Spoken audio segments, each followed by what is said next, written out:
with the Barbados National Trust. So as Kay mentioned, the lecture tonight is Watson on Public History. Karl Watson was a historian with a vested interest in history, not just for academia, but also in making that history accessible to the public at large and developing an appreciation in our people for our heritage.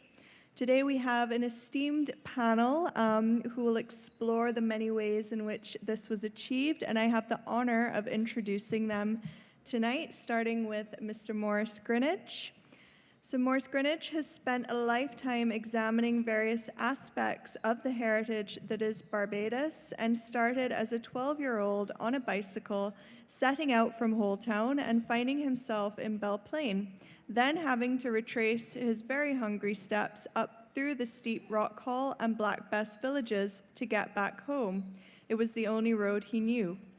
He later developed a passion for the antiquity of Barbados, kindled by a strong desire to know more than what was recorded in the history of the island, and especially of Holetown, a desire which propelled him to walk and record the entire coastline of Barbados as a teenage exercise. Not content with the standard unrevised version of Holetown's history, he compiled, with the help of his friend Mervyn Cumberbatch, a photo exhibition of Old Holetown. This was hung in the Methodist Chapel in 1987, which was then celebrating its 75th anniversary, and it attracted much interest in the district. It was shortly after this that he started deeper research into the distant past of the Discovery Town. By the year 2003, he had accumulated enough material to publish his first book, appropriately named Holetown Barbados, Settlement Revisited and Other Accounts. This is now widely accepted as the definitive authority on Holetown. For the 375th anniversary of the founding of Bridgetown, he researched and published Bridgetown Barbados, a walking tour in 6 parts. He has also researched and produced papers on other subjects, such as Fortifications of Barbados, St. Mary's Church, A History, and most recently, a rum history tour of Barbados. This after the 2016 publication of his heavily researched novel, Just Call Me Madame, concerning the emancipation period of 1838. At least 6 chapters of this publication contain research menus from long ago. Morris is regarded as an independent scholar whose current work includes profiles of the parishes, the amazing cricket nursery of Holders Hill, Holetown Barbados 2nd edition, and anthology Verse and Song. A decade ago, Morris Greenidge and Karl Watson combined to produce a Bridgetown night tour, in which Dr. Watson played a significant thespian role while the play was narrated. And then next to Morris, we have Miss Claudette Levi Farnum. And by profession, Claudette Levi Farnum is a trained historian and tour guide in Barbados, and has used this training to delve into Barbadian history and heritage. Claudette holds a master's degree in history, and as a student of history, she sat under and benefited from the tutelage of Dr. Watson. Claudette is the owner and operator of Discover Heritage Tours, where she is involved in conducting tours across Bridgetown as well as across the island. She's also engaged in a number of projects that include historical writing and research. Claudette also has a deep passion for the preservation and protection of the tangible and intangible heritage of Barbados.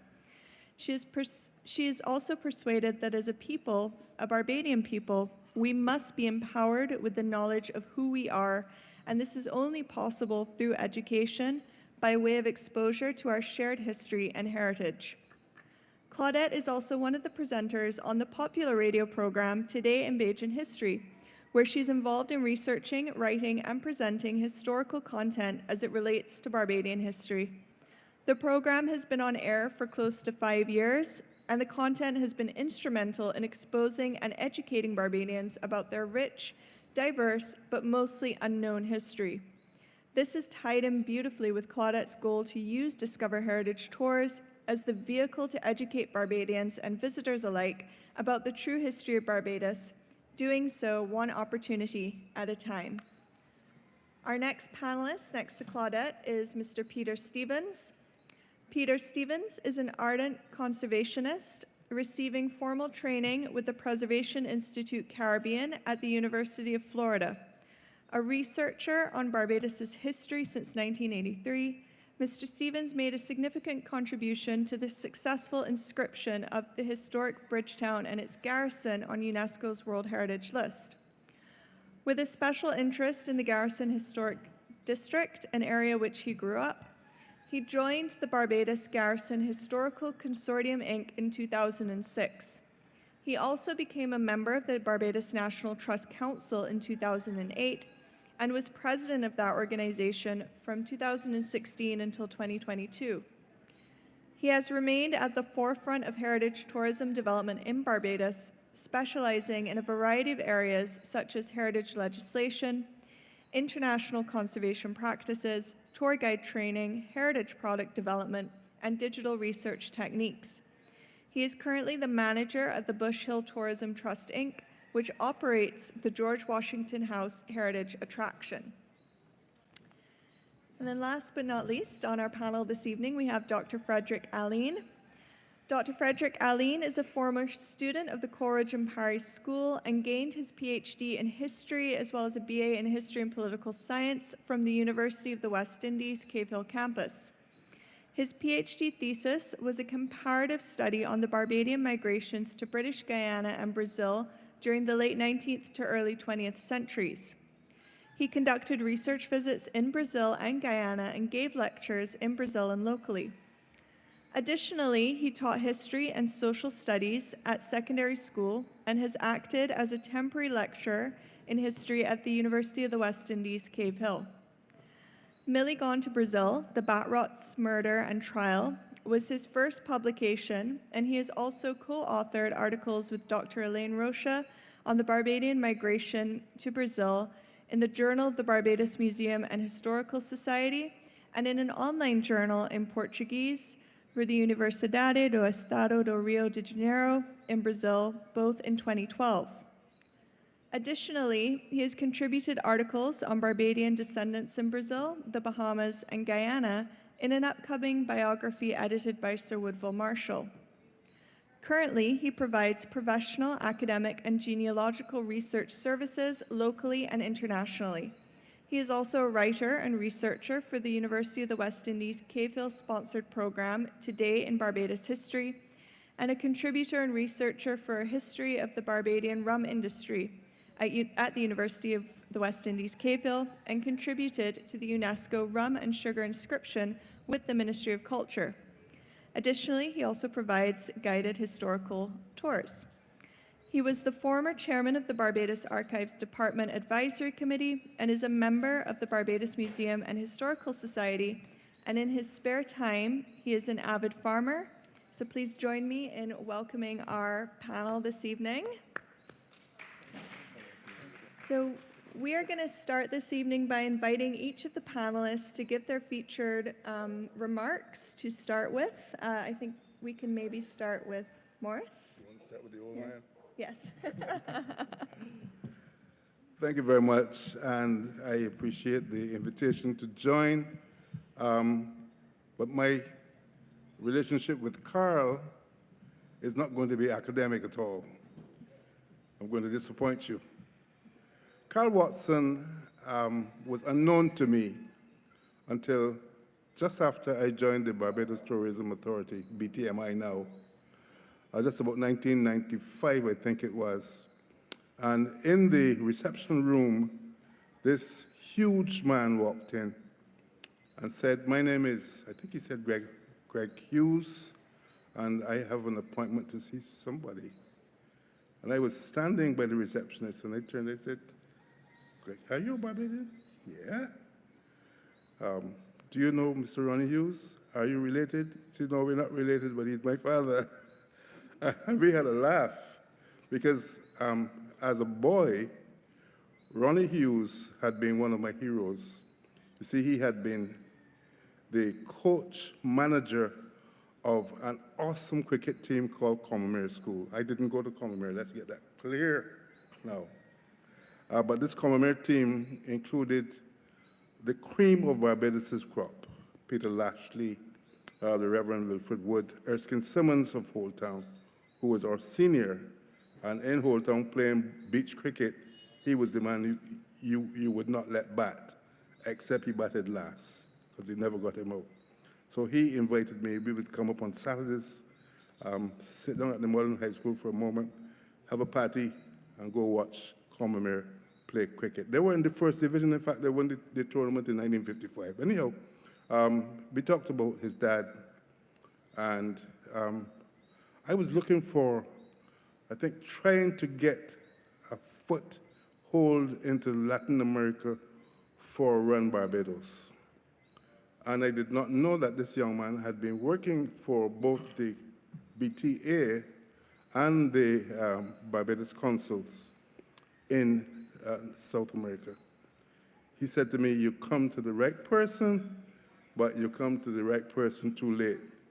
What you need to do is to call Karl Watson, because he was there before me, and he has a bigger grasp of the stuff." So that was my first introduction to Karl. And he was very, very open, gave all the information he had. I find that throughout meeting and dealing with Karl, he was never shy to give information. He was never one to hold back. If he knew you wanted something and it was useful, he shared it. So when we're talking about his public persona in terms of history, very, very open person. So we had that start. And then quickly after that, my wife and I were invited to a hotel to meet a lady who was trying to do some genealogy on her family. And this woman was white like milk. I have never seen a whiter person. She said to me, "I'm registered as a black where I live." And I know, she says, "You might be surprised, but it caused problems because they thought that I was goofing off and trying to take advantage of the affirmative business in the States." But in fact, when she showed me a picture of her grandmother, I realized that she was correct. It's just the weather in Minnesota had turned her very white. And she showed me this photograph. I kept a copy of it. And about a week later, meeting Karl, I said to Karl, "Do you know this? Do you know where this is?" She said, "That's just where I live. At the corner of Culloden Road, this woman is selling from a tray. That's the lady's grandmother. And I think he called her Kathleen." He said, "But you need to go down in," because she had told me Chapman Street. But Karl says, "You need to go down in Chapman Lane," which is far away from Chapman Street, "and you'll find the roots." We were able to connect these people from far away just through Karl knowing exactly where he was and who was. Now, Karl Watson was, as I said, not afraid, not ashamed, and not bashful in sharing information. But one of the things that I want to mention is his ability as a thespian. He was a superb actor. Very early in the piece, I started writing bits and pieces for the NCF, and we had a special Bridgetown by Night tour. And that, I think that's what you had in the introduction. This particular Bridgetown by Night tour had characters. I think it had Shillingford, Agard, it had King Dial. We went into the Jewish Museum, and when we came out of the Jewish Museum, we had to meet Captain Rumble. And Karl had taken on this part of Captain Rumble, the man after whose name we call the world's newest spirit in the 17th century, rum. And Karl played that. He had half an hour. He played it beautifully. I mean, he should have been in Hollywood. We walked then with him from Magazine Lane, the corner, into Trafalgar Square. I'll tell you a little bit more about that later on. But this is where we parted company because at that stage, we had a diversion of interests. Karl's interest in the cage and slavery in Bridgetown, and especially with the Buster Revolution. I suspect that Peter Stevens will talk about this a little bit later. But we had this diversion, which we'll hear about.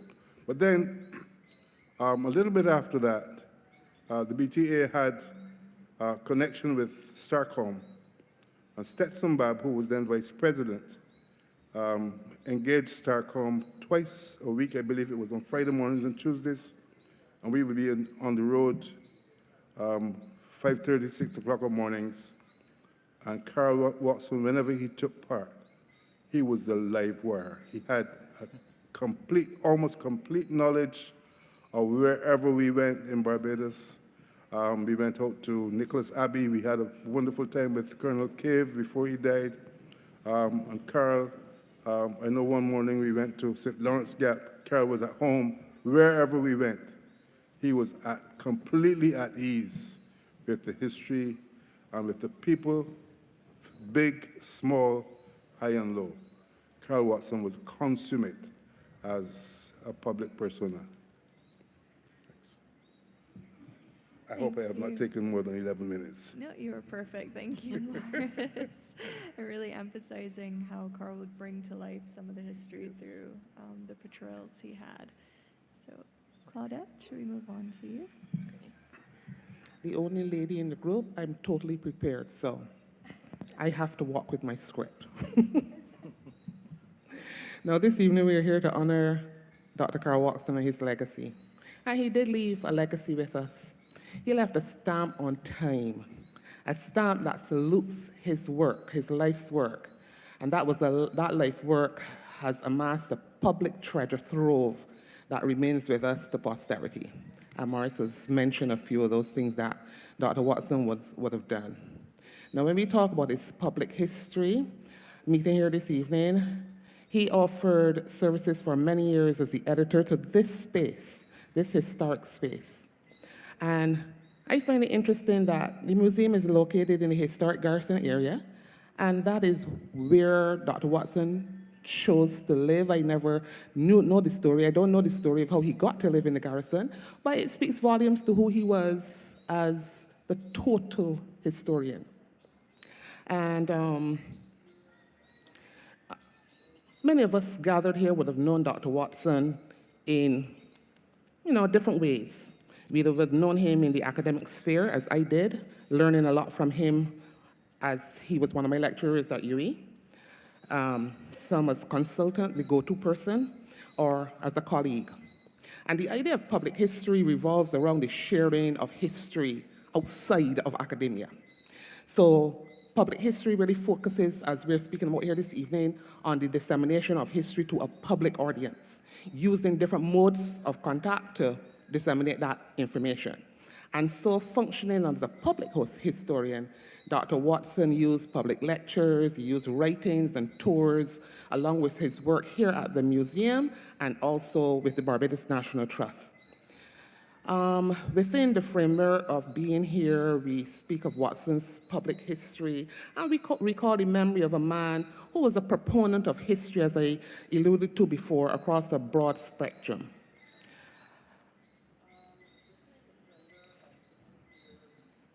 Now, a broad spectrum in that he would have written and he would have published, but still today, living in this digital world, he would not stay there, but he would go on to record stuff, document stuff digitally, and using all the modalities that he could to share that history and share it publicly.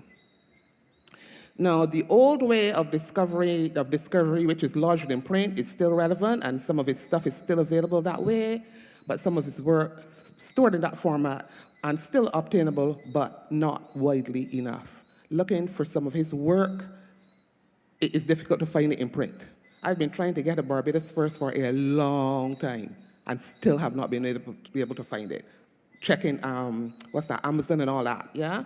So we need to do things like that. Let's get back to the new tools and get some of those books digitized, like Barbados First and the Civilized Island of Barbados, and kind of right, I know the museum bookshop still has the kind of right to be idle and so in print. But if we're gonna keep these things for posterity's books go out of publication, and we need to do something to save this work.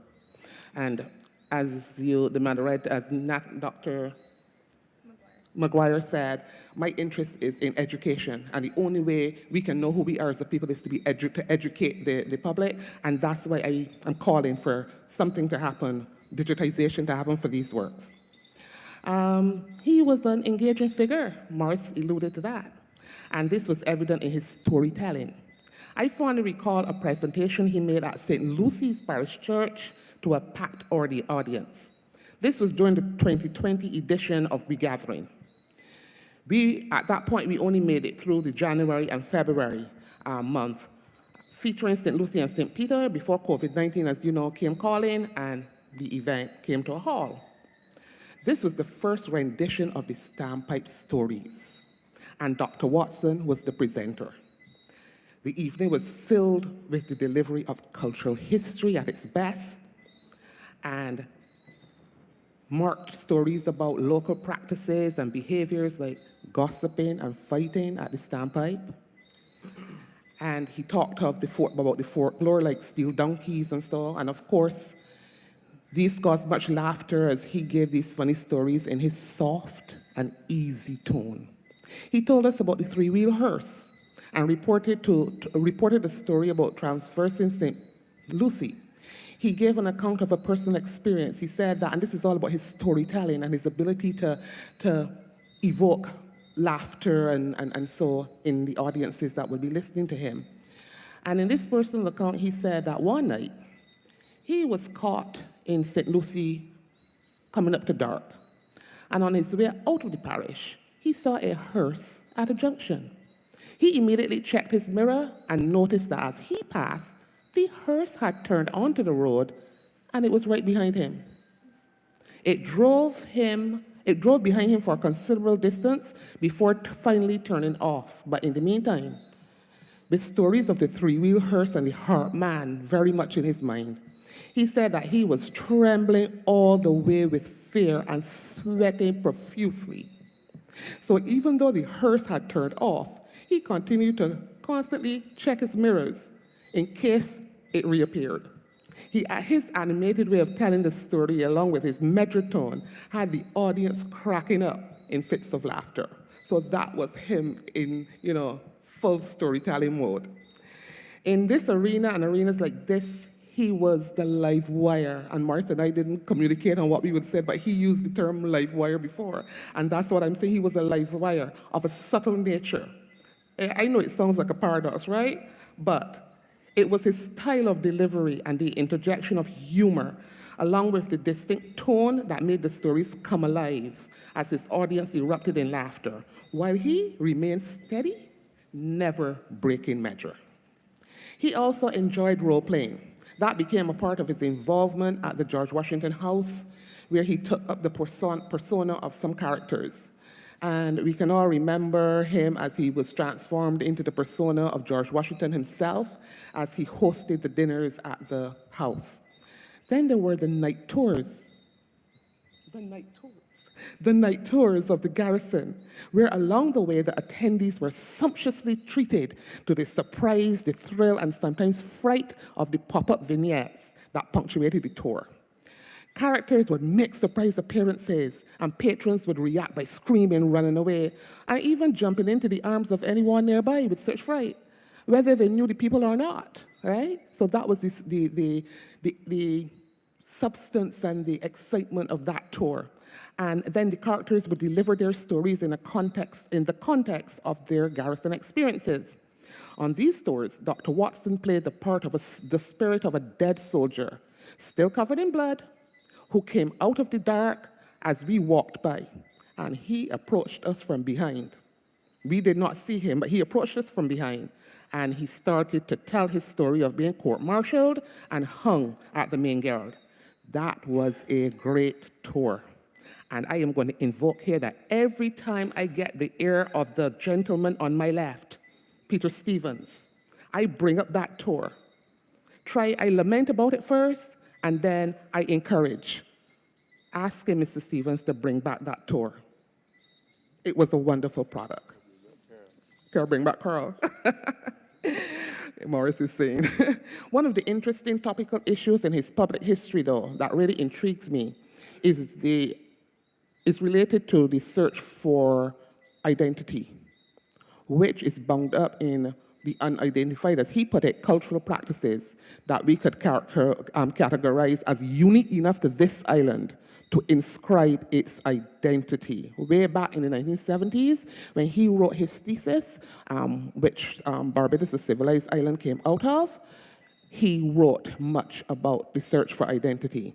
In essence, the search for the things that make us distinctly who we are as a Barbadian people, as Bajans.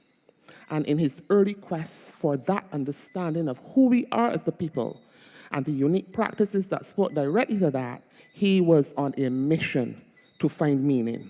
So in that work that I just mentioned, he addressed the conflict around that search, a search that we all know is inherently human. Everybody wants to know who they are and where they come from. But his focus here was on the broad search for a regional identity in these here West Indies, and more specifically, a national identity in Barbados. And he asked the question, was it Anglo-Saxon or African or purely Bajan?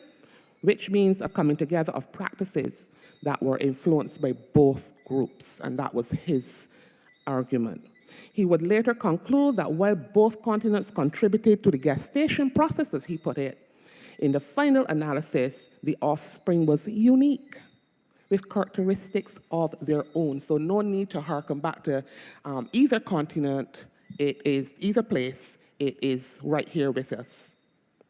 But in the same work, the conflict related to the search for identity is also very evident in his choice. He would put two extracts there in the opening of the book, the preface of the book, and I'm going to read some verses from those, just what he would have put there. The first extract is taken from In a Green Night by Derek Walcott, and I quote, "I who am poisoned by the blood of both, where shall I turn? Divided to the vein?" Some conflict there, not quite sure where the identity lays. And the second one was taken from A Far Cry from Africa by Jonathan Cape, and it read, "I who have cursed the drunken officer of British rule, how choose between this Africa and the English tongue I love? Betray them both or give back what they give? How can I face such slaughter and be cool? How can I turn from Africa and live?" So we see the basis of the man. Still talking about the search for identity and the individual and national conflict related to that identity. That's what he was looking at. As I conclude, I just want to remember and to reflect on I know we're talking about Dr. Watson this evening, but just to remember and reflect on the life's work of men like Karl Watson, Trevor Marshall, and Pedro Welch. The work that they have all left behind is tremendous, and I just wanted to highlight those two at the end as we talked about Dr. Watson. Thank you. Thank you, Claudette. Yes, it's very important to recognize Trevor Marshall and Pedro Welch as well. And thank you for sharing that multifaceted approach to Karl's work. I think it's very apt that we're now moving on to Peter Stevens' remarks, as you had called him in your featured remarks. So, Peter, go ahead. Okay, thank you very much. Well, I feel like a newbie to the Watson world, and that my interaction with Dr. Watson was really over the last 20 years. So I would have first really been introduced to him in the early 2000s. And I think the first time that I realized that he actually had any thought about me was when the Garrison Consortium was being formed. And both he and I were residents here, and I had got interested in what was happening, and it sounded really exciting. There was a lot of furor about all these people getting together saying there's something that we must do about the garrison and making sure that it comes to the public knowledge, that it's protected. And I went to some of the early meetings, of which Karl would have been at, and then he was asked to be part of the new sort of board of the consortium, the operating board. And he had to decline. And he said that he basically was too busy and he felt he would be a disservice. He would not be showing up, which I would later come to appreciate. And he said that why not ask Peter Stevens? He's also a resident of the garrison, and ask him to do it. And I remember feeling quite shocked because I wasn't anybody in particular. And he asked me to do it, so I was very happy about it. And so my appreciation of him at that point was somebody that I barely knew, who thought that I was good enough to be on this with this group. So I was there and became subsequently a recognized part of this organization because he stepped aside. I remember, I think it was a little earlier than the forming of the consortium, that he stopped me, my mother, and my wife on the ground floor of Cave Shepherds to tell us that he had been involved in a dig at the synagogue into what they thought was the rabbi's house that had been removed and had discovered there was a mikveh there. And I don't think he ever really showed excitement. To him was how much he said within a certain period of time. So he kind of stood very still in the ground floor of Cave Shepherds and was telling us all about this thing that they had discovered, and we must come and take a look at it sometime, which we didn't. But he had us pinned on the floor there in Cave Shepherds because he was so excited about this discovery that they didn't realize was there. And that's one of my earliest memories of actually having a conversation with him at any length. And we had met prior, I just don't recall. Then I joined the National Trust at the council level. I had joined as a member about a year before, and then I was invited to join the council. And at that time, Karl was I think he was vice president of the National Trust. And a year later, he became president, and I became a vice president, one of his two vice presidents. And so at that point, I basically had to sit next to him on the table. And I saw my responsibility at that time as an extension of what he was. I saw that he's the president of the trust, and I am there to support him. And I took that very seriously. For the next 7 years, I kind of found out how his diplomatic part of his life had trained him to be president of the National Trust. In that environment in council, which could be extremely cruel at times, not maliciously so, but it could be quite, the arguments could be quite pointed. Karl would have to take some very sharp comments and a lot of discourse between members of council and somehow get people to work together and to recover from that. And it was like he was some kind of absorption machine. He could take, in my opinion, what were virtual insults and say absolutely nothing.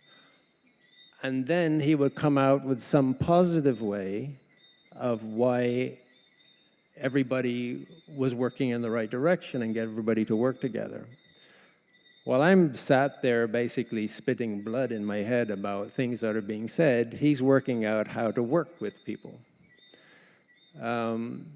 So it was an education to watch him withstand that environment and then actually turn it around into something that could actually work.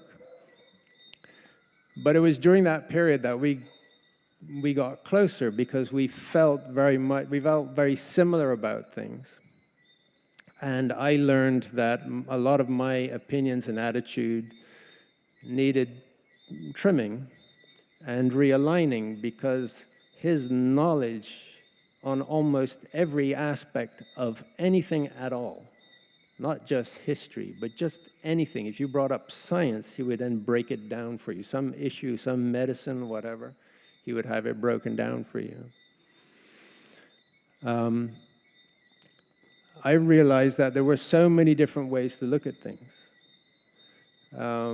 So I saw that period of time at the trust as less me learning from the trust and more me learning from Karl on how to be a human being, even if it was somewhat frustrating at times, in what could be very testing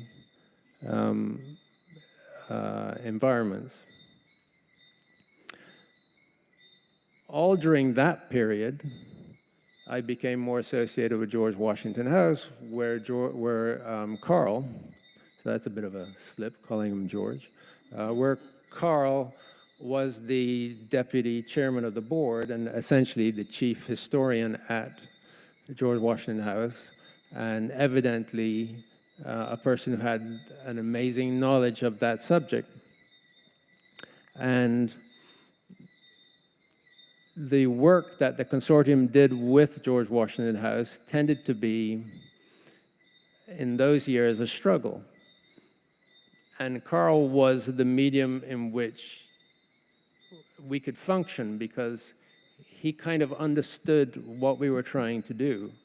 He was very similar, he had a much younger attitude than his age.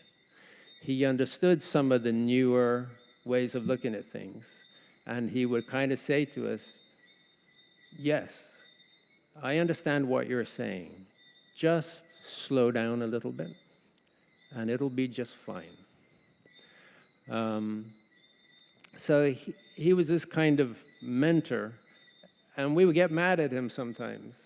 I remember having long discussions after the night tours. We'd sit down and we'd talk about all kinds of things, and then we'd morph into some area. And it would get quite testy, and he would literally listen to everything. And then he would go, so, what you're saying is X, Y, and Z. And then it'd take the stuffing out of us, basically. And that was basically the end of it. He had managed to sort of sort it all out in our minds, or at least calm us down for a while so we can get on and do something else. And we grew closer and closer in our dealings with George Washington House because he was very passionate about that place in many aspects, not just the history of it, the gardens and stuff. Don't mess with the butterflies, whatever you do. And then, of course, we came up with the night tour. The night tour, which he was involved in the discussions from the very beginning, in which we wanted to create a kind of a moving theatrical tour. We never could achieve that, but the idea was it was always moving and it would just change into different things. And we got as many people together. Basically, we needed ghosts. There seems to be a ghost union, and that's probably why we can't do it now. They won't agree with us, but so we had a number of ghosts, of which Karl was one of them, and they also had to do more than one ghost feature, cheaper that way. And so Karl was basically up for any of that. He was already involved in the preliminary stages of doing the dinner with George. And so we came up with another theatrical piece, and he was willing to do anything, but then he brought us the story of the Irish soldier who was essentially executed, died as a result of whipping. And it was a true story. And he would play that part. And he went and he got an old shirt and he sliced it all into pieces and covered it in blood and all that. And he went full into doing an Irish soldier who essentially was executed because he had cancer. And then he would do other aspects of the tour. He'd pop up at the beach, sitting at a desk reading a book. The idea was, of course you would find somebody at the beach, at a desk, reading a book. It was absolutely normal, which it wasn't, just to make people think again about their environment. And he would tell stories. But what we came to learn about Karl is he can't just tell a story. He also needed to take an opportunity. He saw each one of these events, no matter how brief it was or how long, it was an opportunity to teach something else that he was interested in that he thought was important. So he, at the end of the night tours, quite often he would gather everybody together and say, well, how was it? How did you like it? Did you like this aspect? And then he would get into language, and he would start explaining about the origins of some of the terminology here and how the African origins of words, and he'd have to go through all of that and explain to people, what duppy meant and all these other things and where they came from. He could not help himself. So the tour could last for like 2 hours plus, which was too long. We'd get back to George Washington House, and he'd have everybody there for the next 45 minutes giving them a history class, because he just could not resist it. And it was great. It was really interesting. From our perspective, we kind of would hear it every week, so it was a little frustrating. But every time he said something else. We go through the dinner with George. He gets into that. He takes that completely within his control. And we quickly realize that we were living through what could only be a brief moment here in Barbados. That was brought home to us when the one dinner that he couldn't do, out of a total of 68 dinners, he did 67 of them. The one he couldn't do is because he was ill, and that was nothing to do with recent. This was like around 2015 or 2016.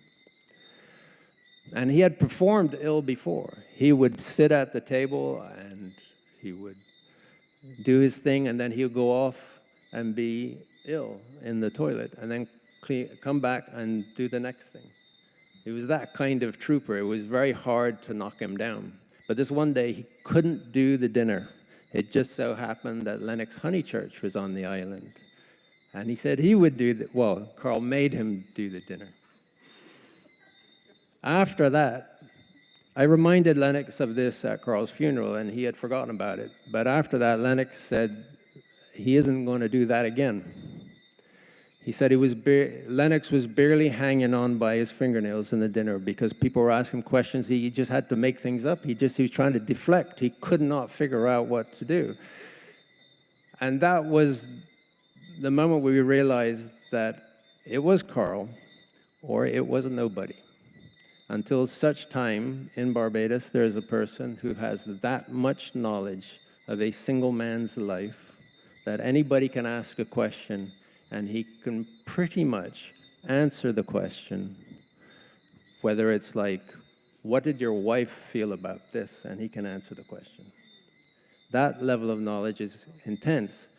And it wasn't like he just walked into the dinners with this knowledge parked in his brain. He would spend the hours that afternoon at his computer continuing to research into George Washington, continuing to review and look at other aspects. He never stopped. He did not take the job lightly. So unfortunately, with the passing of Karl, is in a sense also the passing of that particular event in that particular form, and that intensity of knowledge. There isn't any of us here who can do that at the present moment. If there is, let me know. And I think in the last several years, I think we all at George Washington House and Karl, we became very close because he became much more involved in the running of it. He was very enthusiastic about what was happening. He wanted to be a part of all of it. He would sometimes get in our way and say, no, it's going to be like this, and that's the end of the story. And quite often he was right. He was right about the butterflies. He put in plants, and we literally had people walking through George Washington with butterflies around them through the property. It was like magic. And that's what he wanted, those things. The scope of his thoughts and the knowledge that he had to make those things happen was unfathomable. And then just to finish, and to show the level that he was prepared to take his education, that while we visited him on his deathbed, he would tell us how he was going to die. He would explain, this is what's going to happen, and then by this time, such and such is going to happen, and so, and then finally, I'm just going to drift off into naughty land, and that'll be pretty much it. And everybody around is there with tears in his eyes, and he is matter-of-factly, as if you're at a lecture, he is explaining his own death. He had researched his own death to the point that he seemed to know better than the medical advice. And with that and his inability to distinguish, say, one part of someone's story or history as being any more important than somebody else's part. It was all the same to him. He could not see the difference between one story and another in terms of importance. Whether you talked about a king, or whether you talked about a land worker, lady of the night, of which she seemed to be very conversant with. He talked to everybody, saw no real difference between anybody. And in that way, he almost seemed like an innocent.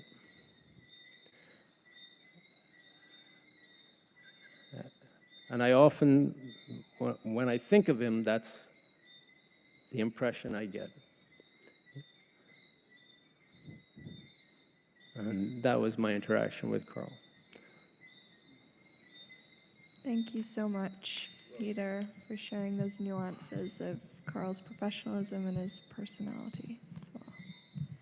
And Dr. Alleyne, would you like to share? Good evening.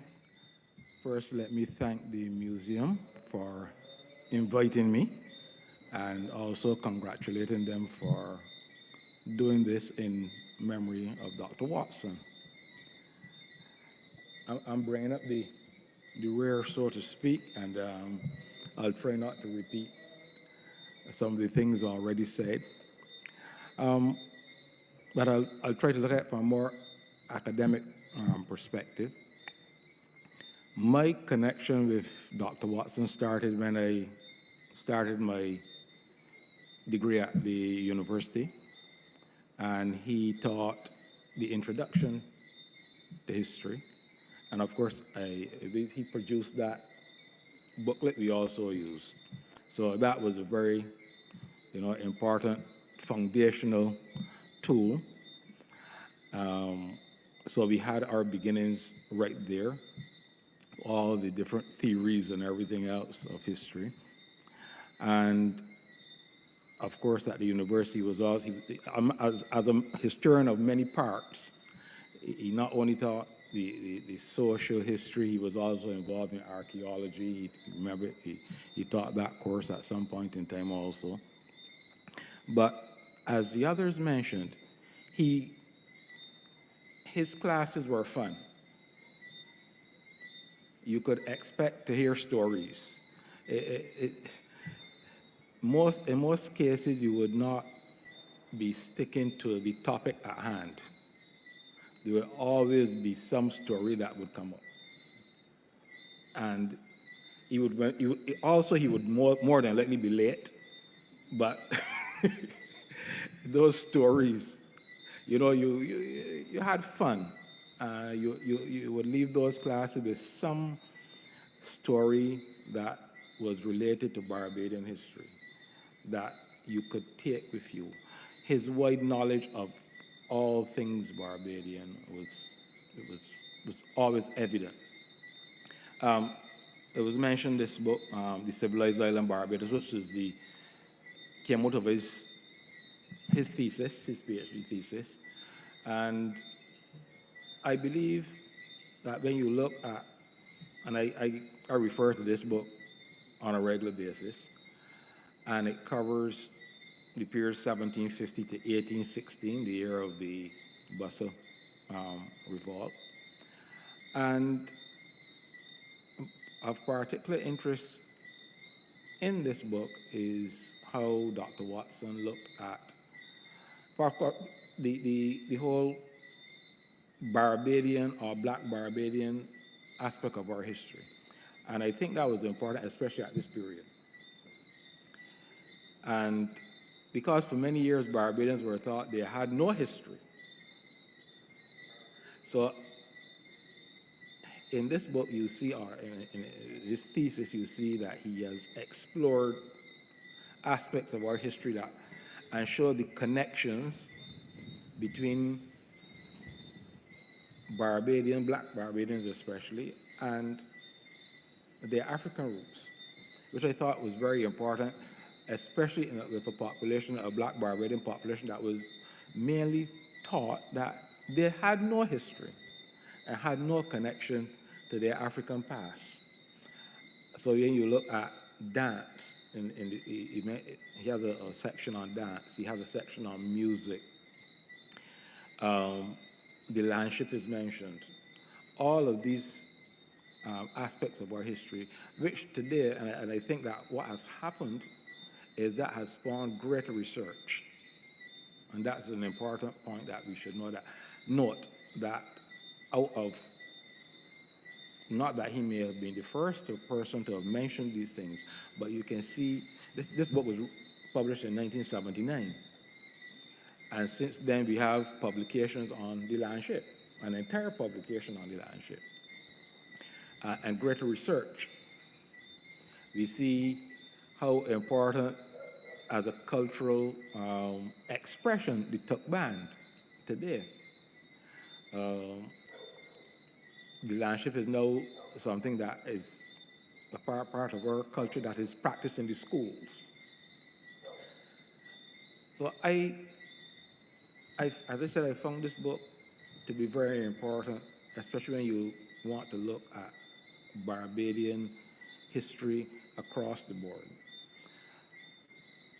The other thing, where I also connected to Dr. Watson was doing my PhD.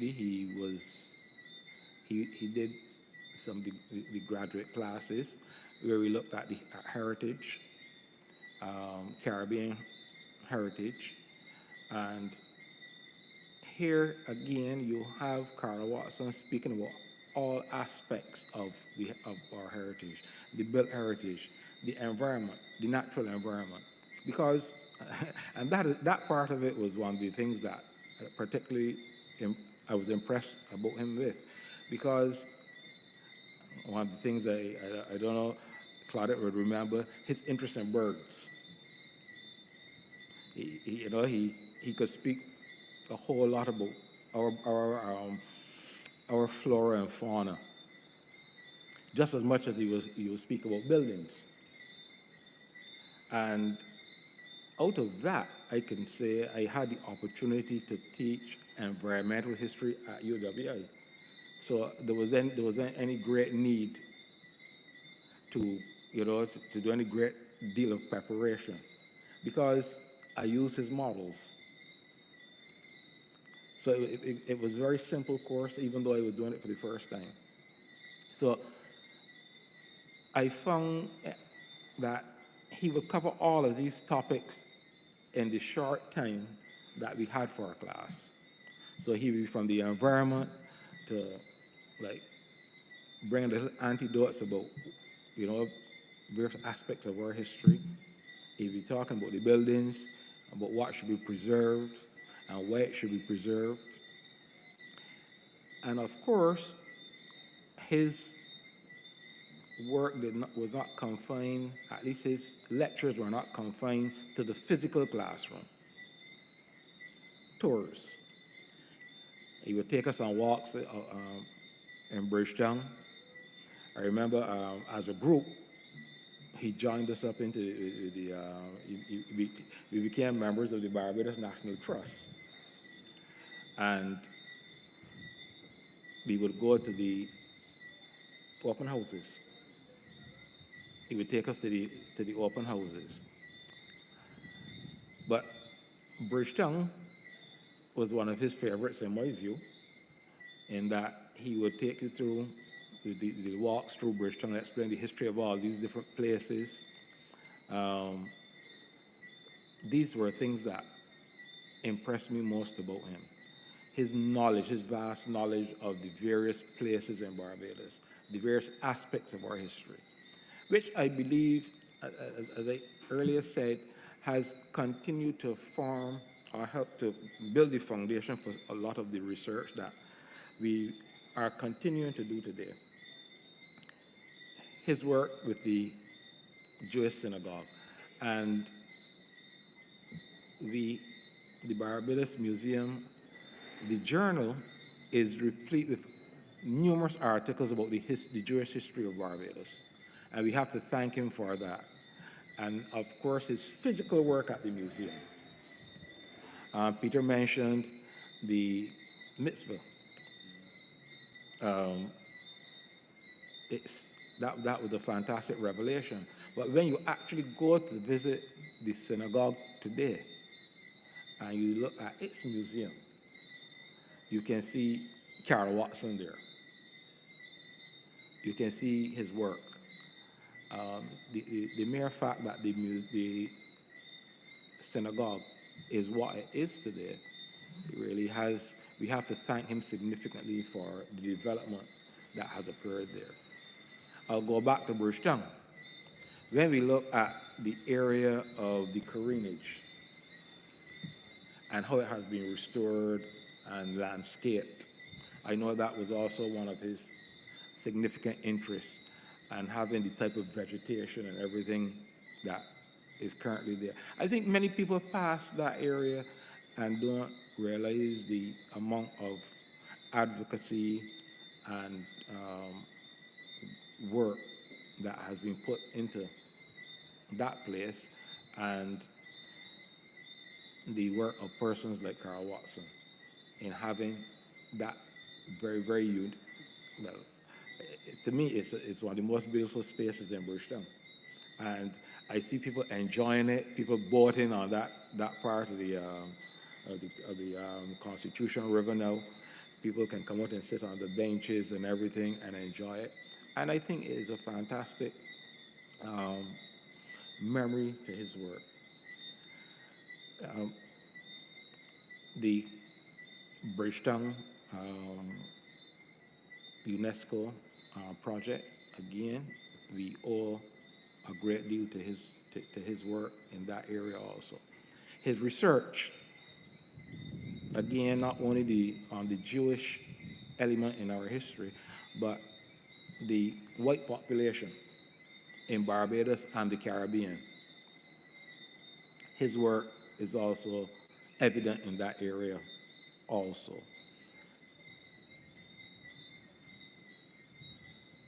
And we must, I have to concur with Claudette in that in many ways we have to be able to, I know the museum is doing significant work in putting their journals in a much easier, accessible fashion that people can use it, and we congratulate them on that.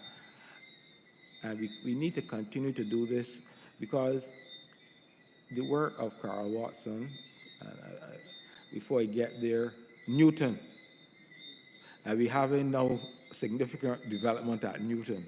You know, that's one of the things I wanted to remember, and his early work with Professor Handler at Newton.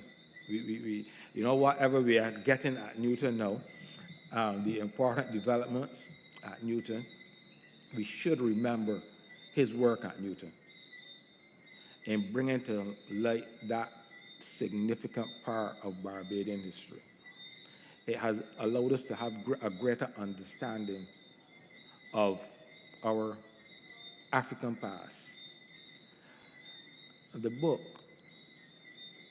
although a very important piece of work, and it looks at slavery from another view, so to speak, and it showed it has allowed us to see that these enslaved people were not just sitting there. They were people, they were active in their environment, they took action where they could, and powerful action too. That book is one of my favorites, actually, although the Right to be Idle. And I always recommend it when people want to read about Barbadian history. It's a small volume, but a very significant piece of work. And again, when we see whatever is happening at Newton today, all the knowledge that we now have, the entire complex, we have to remember the work of Dr. Watson in all of this. Because in many ways, these things were not as known. So yes, I'll go back to the point I was making. It's very, very important that we have the work of persons like Dr. Watson readily available for future researchers, because I know from my own work that, yes, these works are vital in understanding what Barbadian history is. And it will continue, his works will continue to spawn more research over time. I have no doubt that that was his intention, to foster more and more knowledge of our history, because the way he conducted his classes was about sharing more knowledge. You know, he kept us busy thinking about all these things, whether it was a duppy or whatever. His interest in old Barbadian dance, the Joe and Jenny, and he wanted to dance too. You know, he wanted to show you that he could do the Joe and Jenny, Joe and Johnny. This Claudette is reminding me. You know, he's very enthusiastic about history, and you have to be. And it is one of the things I believe that we can benefit from. His enthusiasm about things historic, Barbadian things, and of course Caribbean things also. But his enthusiasm was boundless. And of course, as Peter said, he continued to do research. So there was always a freshness. There was always something new that he would introduce you to. And even looking at his posts on Facebook, which were valuable interventions. And as Peter again mentioned, he was very diplomatic. In the midst of all of the furor that could be created in a space like Facebook, he was able to intervene in a very diplomatic way. And I always found that very interesting, if you want to put it that way, that in all the noise that could happen, here was a post that would kind of suit most people, okay? And he was very good at that. I think he said something about Barbados society being, we were able to, when he looked at the different, how we lived in this, but he said that we found a unique way of living in this space. I don't think many other persons describe it that way. Some people may not agree, but he did say that, I'm trying to find the words, I can't remember the phrase that he used, but he said that Barbadians were able to find this unique way of operating on this rock without killing each other. Those were not his words, but I understand that is what he meant. And I think that essentially that is how he wanted it to be. That was his view of how we should be in Barbados. Whether you see it in his writings, as Claudette mentioned, and that his view is that we were able to create a unique type of society, while at the same time saying that we have these significant elements of whatever we came out of.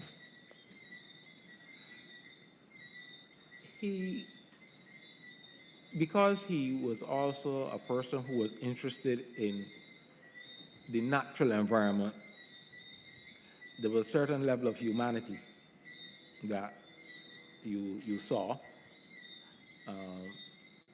He was very happy that he was able to had some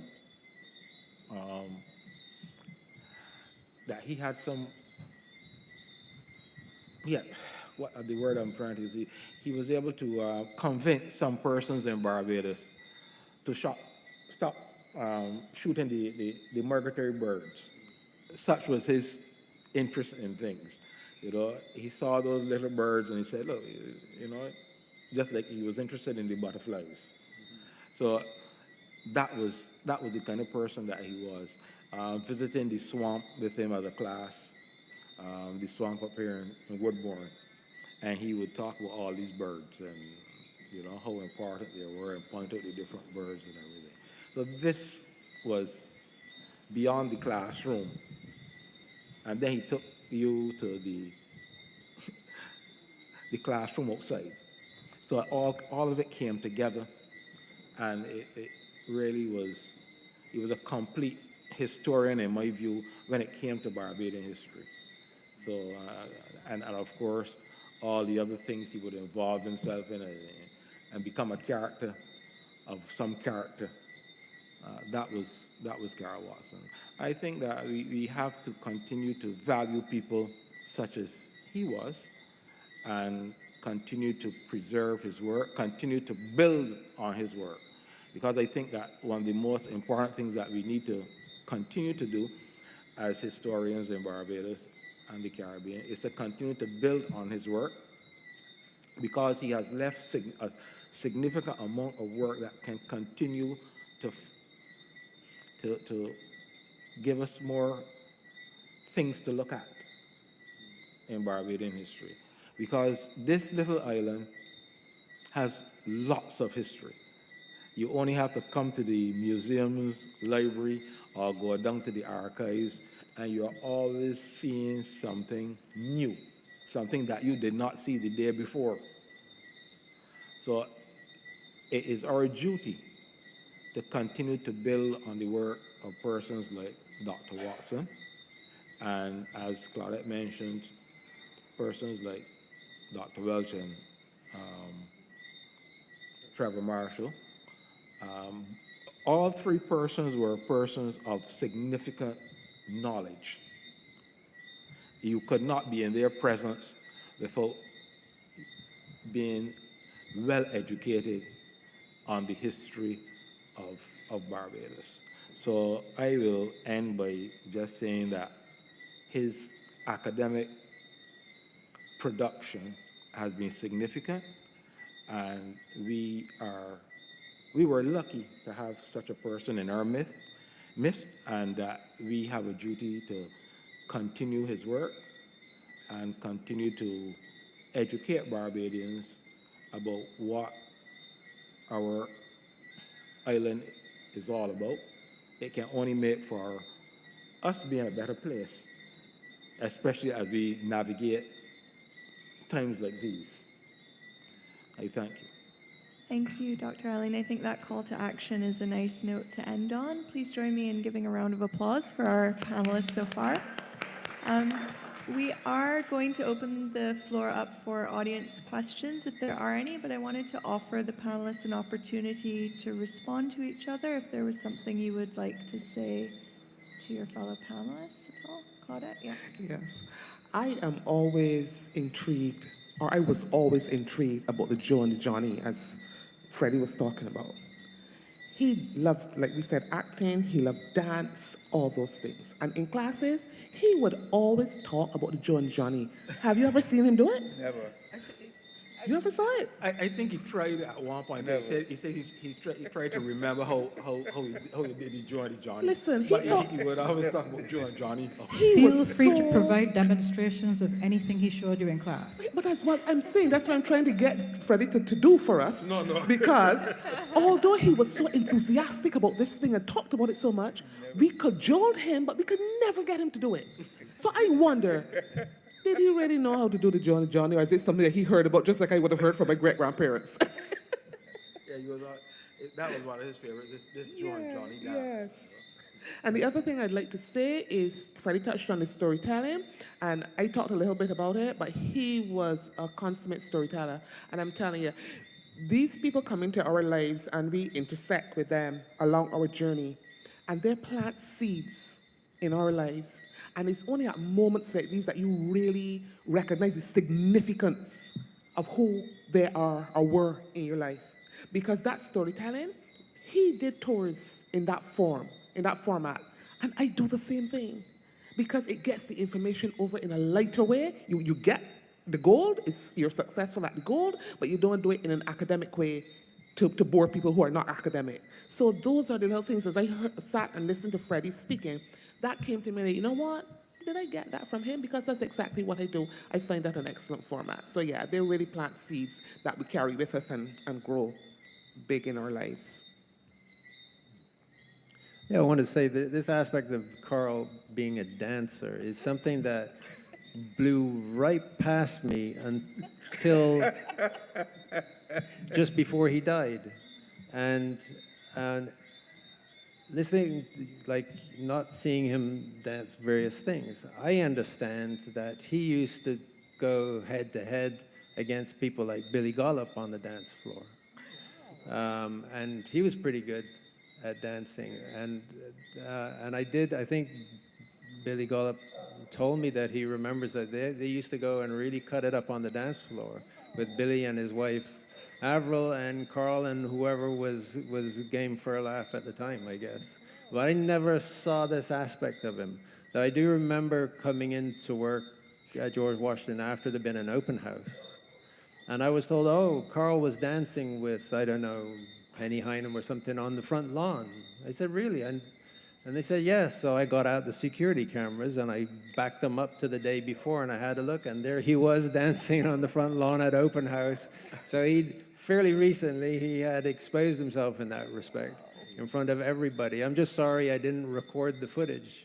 That would have been nice. All right. So do we have any questions from our audience? There's a microphone that Kay has, so you can just signal to her. Or And I do actually have one for Dr. Alleyne. I have been wondering for some time, so this is a great opportunity to find out. You yourself have written a publication surrounding the circumstances known in the popular folk song, Millie Gone to Brazil. And I was wondering to what extent that publication might have been inspired by things like Old Doll? What should I say? It may have been the one occasion that I spoke to Dr. Watson and Trevor Marshall that I did not get a definitive answer from them on something. This Millie gone to Brazil thing, I was always interested in, well, Sir Alexander Hoyos, another historian. I have his autobiography. I bought it many years ago. And he mentioned his connection, his family connection to Peru and Brazil. And I said, and he mentioned this Barbadian in the Amazon jungle telling his father about coming to Barbados. So that is how I kind of got interested in the Barbadian-Brazilian connection. And then Dr. Watson taught, I think he taught a little bit of Brazilian history at the university also for some point in time. So when I got to university, I always wanted to study Brazil. It was always my interest. But then then the story, this song, Millie Gone to Brazil, I started asking about it. But neither himself or Trevor Marshall could tell me where exactly to find this story. They told me, yes, it's true. The murder is true, but they couldn't.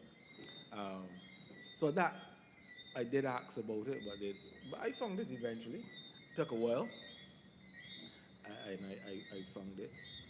But I would say that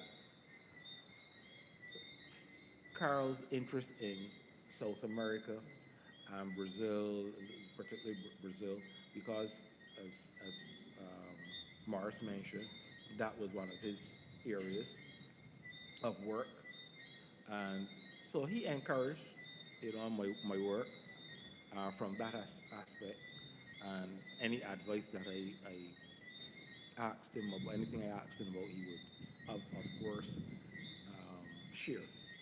But yes, that was the only time that I asked him a question. It was about finding where those newspaper reports were. He said he remembered, yes, they were there, but he couldn't remember the exact date or anything like that, himself or Trevor. Those were the persons that...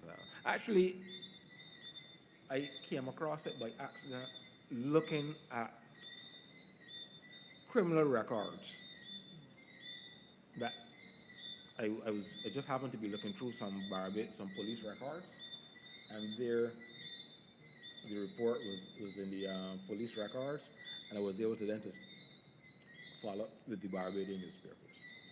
Yeah. But here again, you can speak to having been in a classroom with someone like Karl Watson and his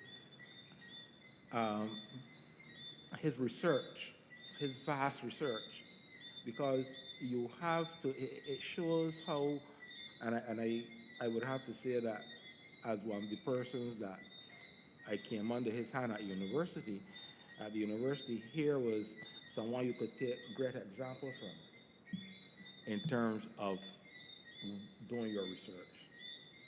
Because here was a person, you obviously sitting down in a classroom with him, you knew that he had to be reading all the time. He had to be searching all the time.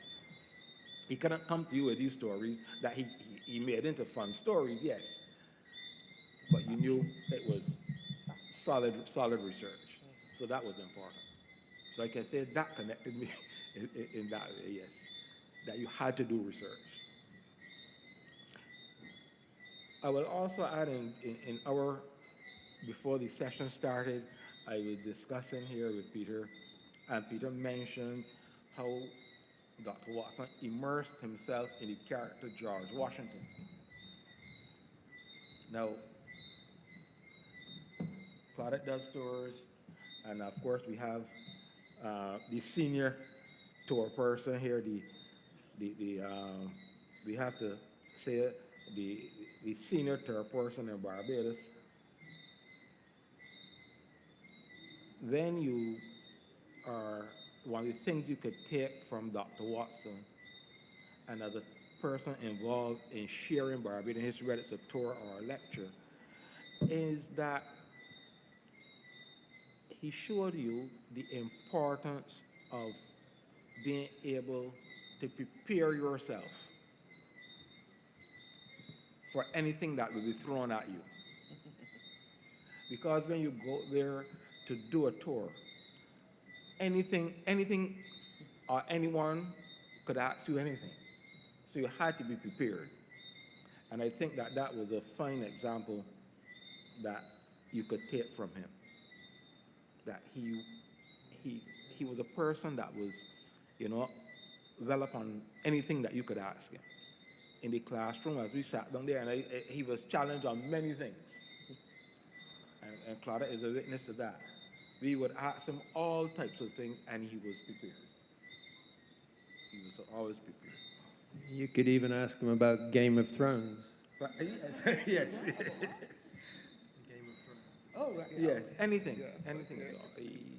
He read upon everything and anything, and going to his room, and you looked at his collection, you could tell. His collection of literature was on any topic you could think of. So you didn't have to ask any questions. You could see it right there.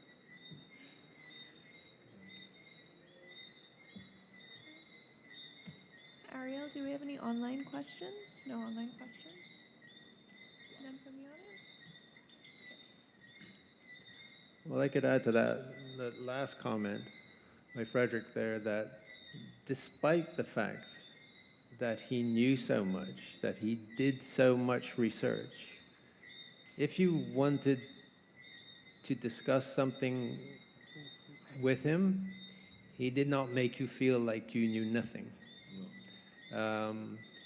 And he was willing to discuss any contentions that you might have without being aggressive or standing on a pedestal or anything like that. In fact, he liked the debate, I think. Yes. He liked to be challenged on something, because then he would look for even more information that he knew he had stacked up that he could throw your way as well. He could show you who was boss, but by also appearing to be very humble. He just had an awful lot of information, but he did not make you feel that you could not speak up. But Peter, that was the essence of the man. And it's sad that for the last, 3 months or so, we've lost 1, 2, 3 of the same type. So the DNA of that genus is going to disappear very quickly. Marshall, Welch, and Dr. Watson, as we say, the three of them had the same innate qualities, and that was sharing without being overweening. I mean, you could call Pedro Welch, but don't talk about Trevor Marshall. Or you could call Karl Watson at any time, and anything that they knew that you needed, they'd let you have it. It's simple, and this is what teaching is all about, the whole idea of passing on information. And they were experts, not only in the knowledge that they had, but in being able to make everybody feel comfortable in getting that knowledge. As you said, Peter, he never made anybody seem small or feel small. I think if you want to throw Trevor Marshall into that, I did a couple of joint tours with Trevor Marshall. That's a really scary thing to do, because he goes places that you are not comfortable to go. I mean, it can really embarrass you. Or you feel he's embarrassing everybody else on the tour and you just don't know where to put yourself. But now add Karl, with Trevor Marshall on a tour that I have experienced, and luckily I wasn't co-touring, I was just like a spectator, but that's ferocious because the two of them had different places to go that nobody wanted to go. And they would just feed off of each other. And I mean, Trevor Marshall was such an amiable, welcoming guy. You couldn't walk through Bridgetown without him sort of come up and put his arm around you and seem like you were the best person he'd seen for the last 5 years. But to actually get in with it with them, and Karl could be, he was wild, Karl. And you put Trevor Marshall and Karl together, and you have what some people call, what they call sheer bacchanal with those two. Immutable forces. I mean, I'll give you an example of Karl being kind of nuts. It was on one of the night tours. I think it was quite early on, and we had an awful lot of people. There is such a thing as too many people on a tour, especially at night out in the public streets. If you have 100 people, you may as well, you think it's 300. And you have 30, it feels like 100. But we had a lot of people, and there was, for some reason, I don't think we couldn't take the normal route. I think it may be because there was too many people, or it had been raining. So we were coming back to George Washington House, and in those days, we had a murder scene as you arrived back at the house. And it was a genuine murder that I'd learned first from Warren Alleyne about this guy called John Hislop, who was murdered at the gates, what was then the front gates of George Washington House, or Bush Hill House at the time. Well, actually, it wasn't even Bush Hill House in those days. 1809, I think it was. It was just the resident engineer's quarters or something. And so we did a reenactment, and you find a dead body. And I think Karl was a little worried because we had to change the route slightly. So we were coming at the top of Bush Hill, and the dead body was lying down at the gates halfway down the hill. He was worried that people wouldn't realize what was going on. So as the group arrived, Karl went running up the road, shouting, "Murder! Murder! There's been a murder!" And all of a sudden there was total panic in the street, and people were running all over the place. Nobody knew what to do. They didn't know if it was real, if it was part of the show. And I was thinking, like, that was really good, Karl, but I think a tad too much, just a little tad too much. We had people pulling up. We had a nurse come down to attend to the dead body, right, which wasn't dead. We had all kinds of things. But he just saw it as, it was like, again, he saw an opportunity. He was going to light a match here, start a spark, and this one really took off. I remember one time we wound up in the tennis courts down there by Gravesend, there by the BDF. I don't know why we were in the tennis courts. We'd wandered in there, and it was a night tour, and he was just wandering around with people. He wasn't doing anything on the tour, and he decided then, he thought up a story. And he told everybody this story about this poor woman who had been thought to be dead during the cholera epidemic, but then she was alive. She was in a coma, and they cut off her fingers to take the ring. It was a really gross, horrible story. And it took him about 3 to 4 minutes, which for Karl is like a flash in a pen, right? 3 to 4 minutes to tell this story. He had everybody riveted to this, the sort of ending of the story, which was this poor woman was actually not dead. And we were watching this as the tour runners. We were watching him tell this story, and everybody was totally riveted. And we thought, well, we can't let that one go. And then we made it a feature of the tour, and we created a whole segment, and that's when you would now be walking towards the Hilton from Gravesend, and you'd come across this professor sitting at his desk on the beach, right? Really Twilight Zone stuff. And he would tell them the story of this poor woman, which over the following years suddenly went from about 3 to 4 minutes to about 30 minutes, along with all kinds of other things dragged into it and all that kind of stuff. But he was what do you call that? His enthusiasm, he was also spontaneous. That's what I'm looking at. He would suddenly have an idea and he'd want to do it right there and then and make the rest of us look like the old people in the room. And at the same time, create an almost riot in the street. I think, Peter, that's how creativity works. Combustion and bacchanal.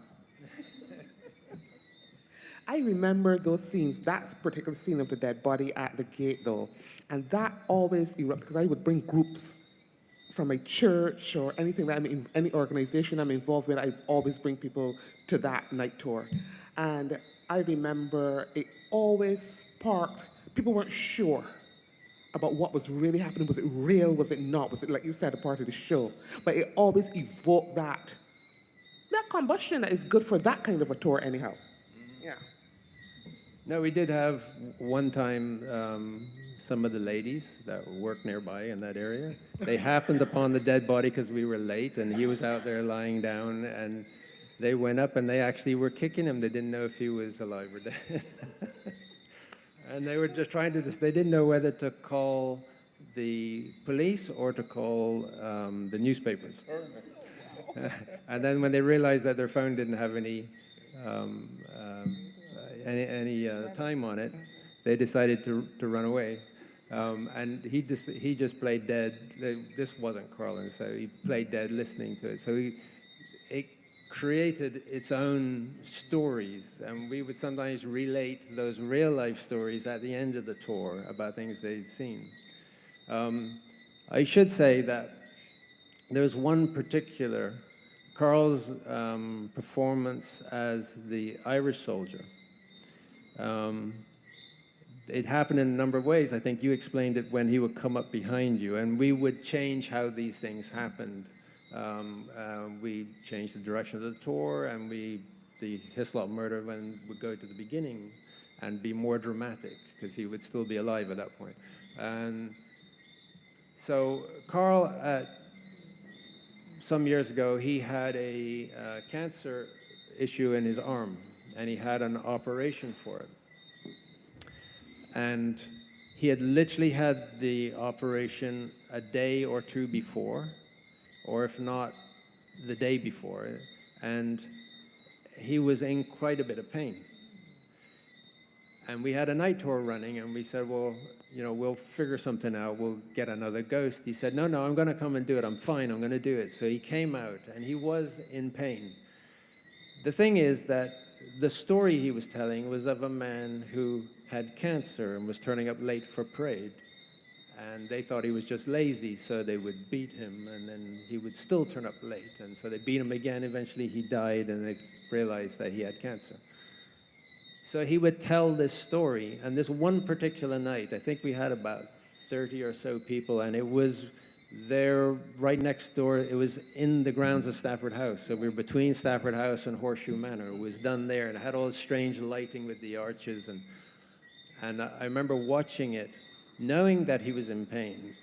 And either it was because I understood the circumstances, or this night, it really meant a lot to him.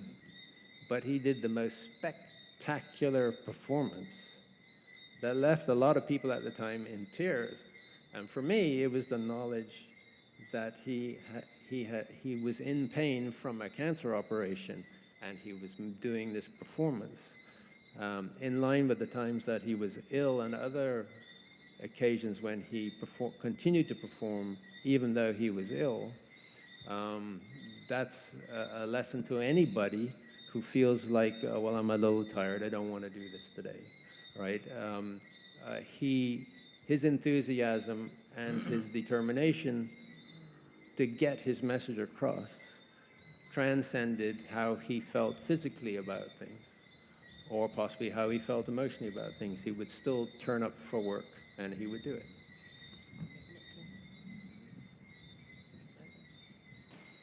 Thank you. So if we don't have any questions from our audience, I think we can wrap up by inviting our panelists to share any closing remarks. Yeah, I just want to dig a little bit into Karl and his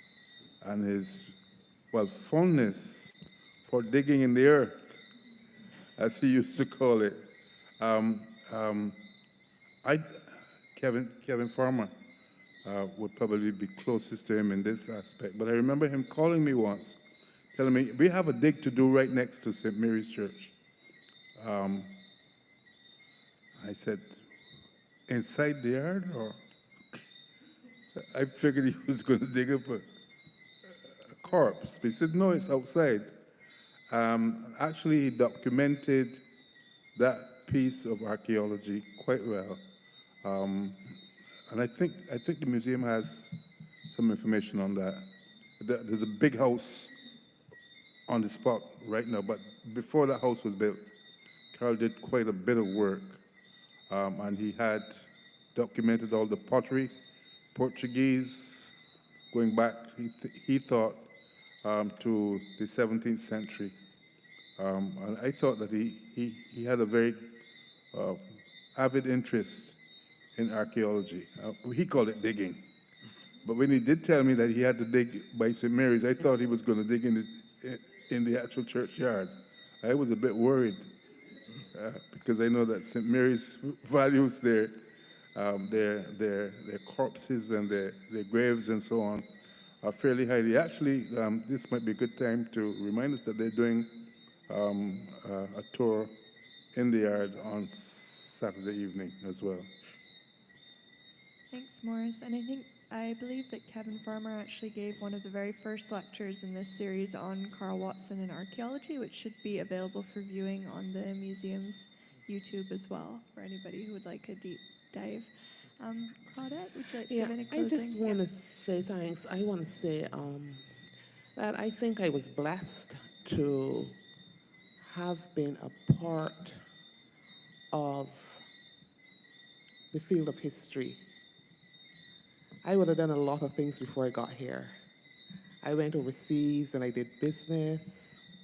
And then because of one of my sons, I came back home to work with him, as a little boy going to school and missing me and having a hard time.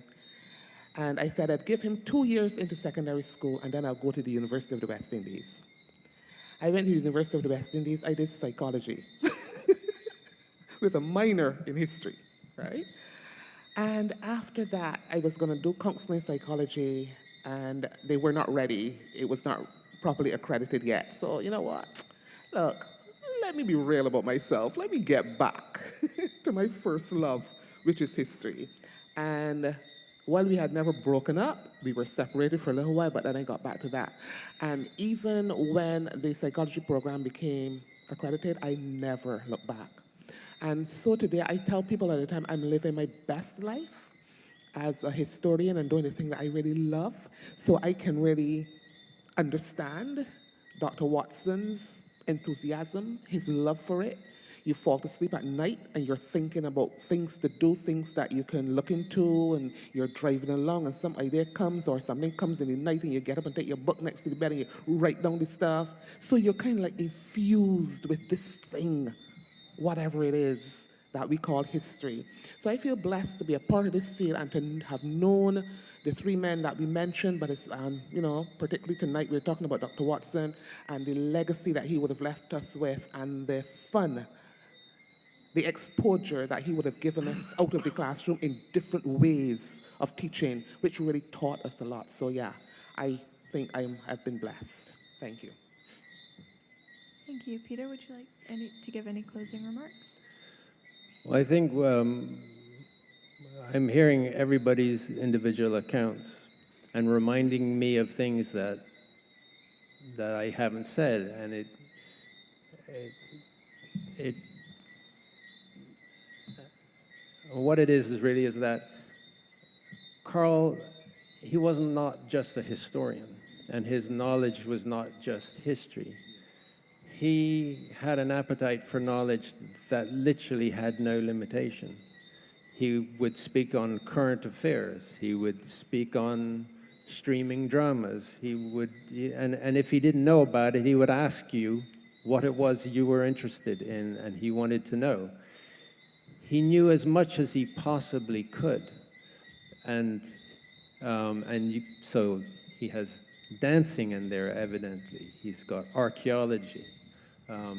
his love for animals. I mean, the monkeys, chickens, and dogs in his yards were his friends. Yes. And when one of them died, he was sick for days.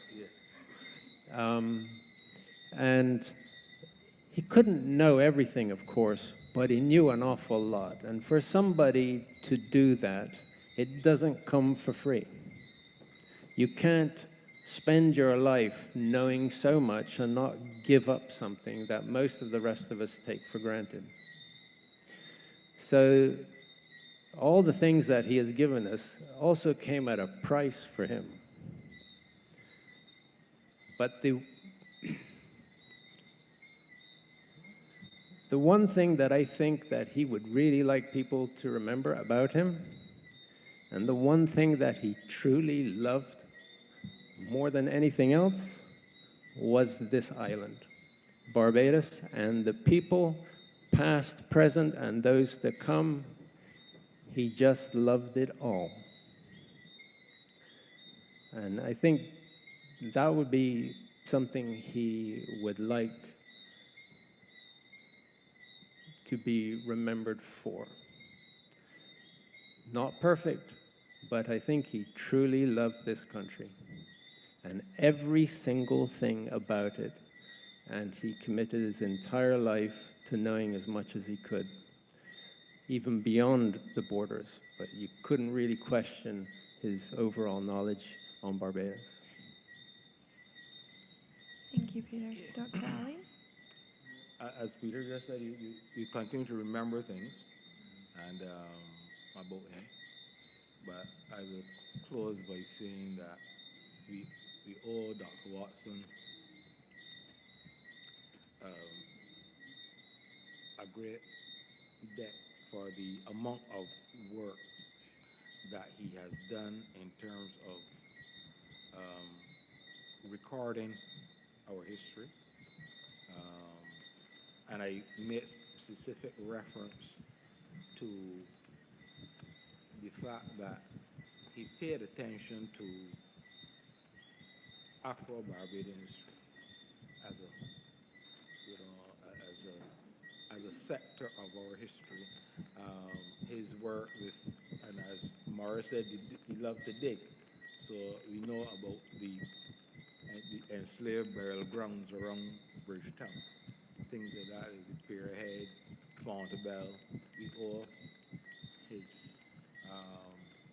We owe that to his work and the persons of color in Bridgetown who were prominent persons like Joseph Rachel, business persons of that time.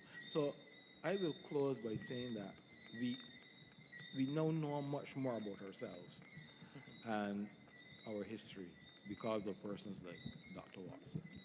And it was my honor to be here this evening to share my little bit about what he has contributed to the history landscape of this country, and we continue to do whatever we can to build on the legacy that he has left us with.